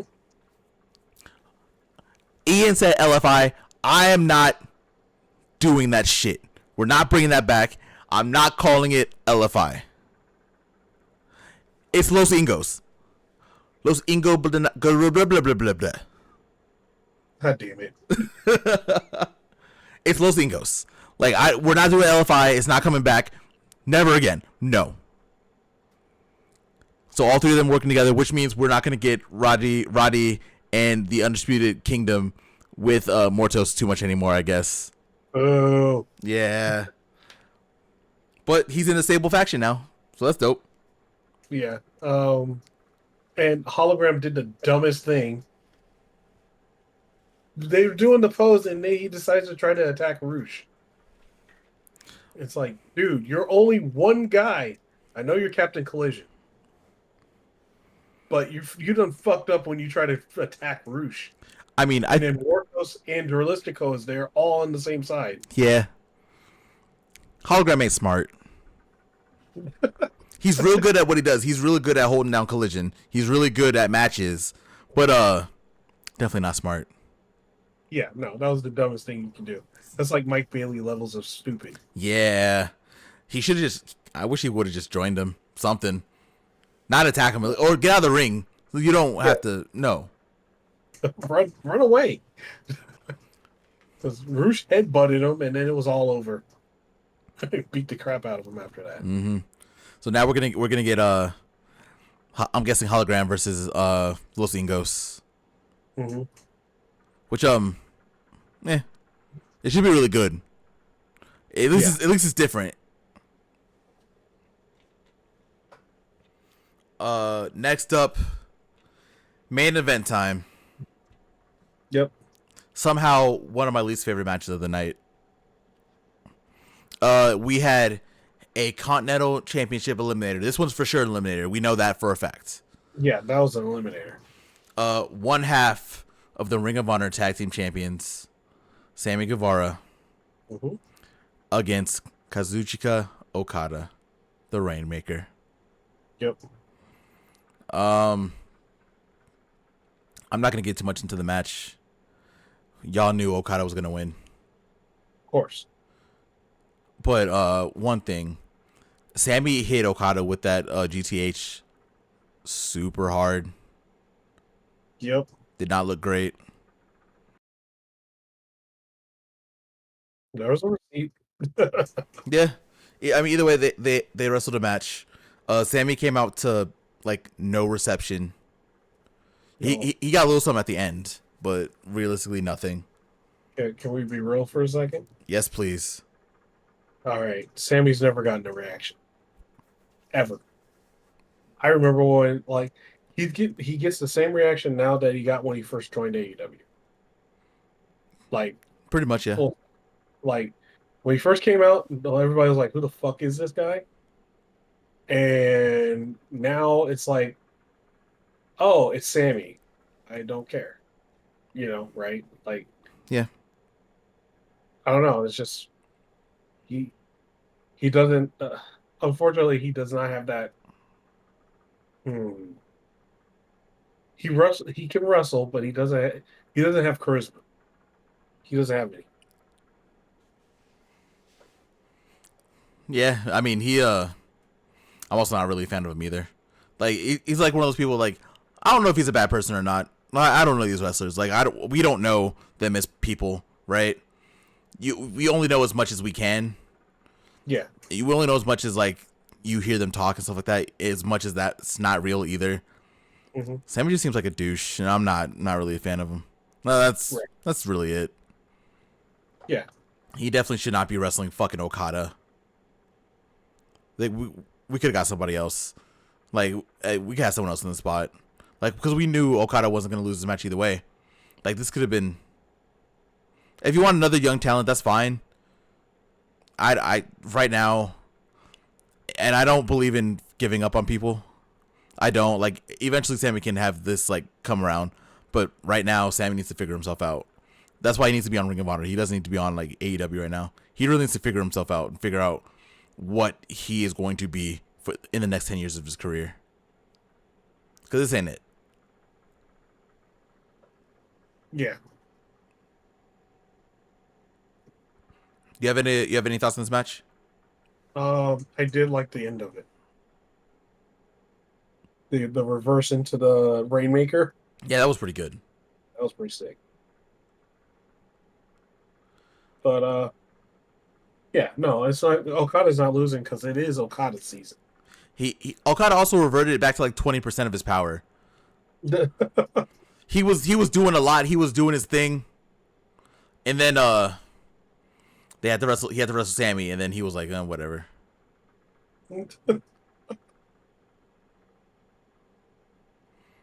But yeah, I don't really have any more thoughts on that. Like, it's whatever. You have any overall Collision thoughts?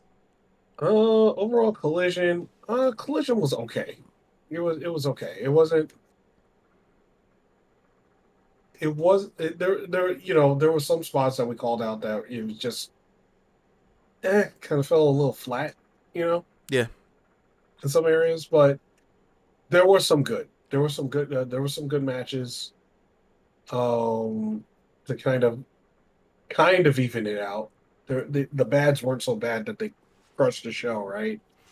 But definitely the match of the night was Hologram, Beast Mortos, and Dralistico. Yeah. That shit was just fun. And I would say, like, right behind that is the strap match. Or the Lumberjack strap match. Yeah. I would agree with you, but I can't be rational because I got a surprise Minoru Suzuki and a surprise Katsuyori Shibata. So my brain is wired. That match wasn't even that great, but my brain is wired to just that match being my match of the year. So that's a Saints wiring, man. I can't help it. That's just how my brain works. Like I'm very basic. I see something I like. It doesn't matter if that was shit. I'm gonna enjoy it. Okay, man. We all got stuff like that. Also, when the Saints win the Super Bowl, see, you couldn't even convince yourself of that one. Oh, I can be delusional. Hold on, give me a second. No, don't do it. When the Saints win the Super Bowl this year, who's gonna be laughing then? It's gonna be me. You sound like a Cowboys fan. Ooh, yeah, never mind. I take that back. Gotcha. I'm not gonna be that delusional. 1-9. Yeah, guys, we're gonna win the Super Bowl this year, dude. Do you even fucking realize you can't even get into the playoffs? You're still gonna win though. Like, no, get out. It's our year. Yeah, whatever, idiots. But that's all for wrestling. That is all for wrestling, man. That was a whole lot of wrestling. Yeah, for y'all who don't know, the episode that came out today and the episode that's most likely gonna come out tomorrow, we filmed them back to back. We did a lot today for you, the audience, For the people. Yes, which is why y'all need to sub to the channel. If you aren't subscribed and you're watching this, go ahead and hit the button. It's free. Like, it won't hurt you. It'll help us. For all this hard work that we're doing, we'll make sure we'll pay you back. While you're here, if you're here this far, 2 hours in, please make sure you give the video a little like. Hit that like button. Share it with your friends. Tell them all that we're here. After you subscribe, make sure you hit that bell so you can see all of our uploads whenever they show up. And give us a comment. Let us know what your favorite part of the show was. Let us know what you liked about AEW. On the next episode, let us know what you liked about TNA and New Japan Pro Wrestling. If you have any questions, definitely put those out there too. We'll answer them on the podcast. Yes, sir. And as always, y'all make sure y'all enjoy wrestling. And we out of here. Peace. Peace.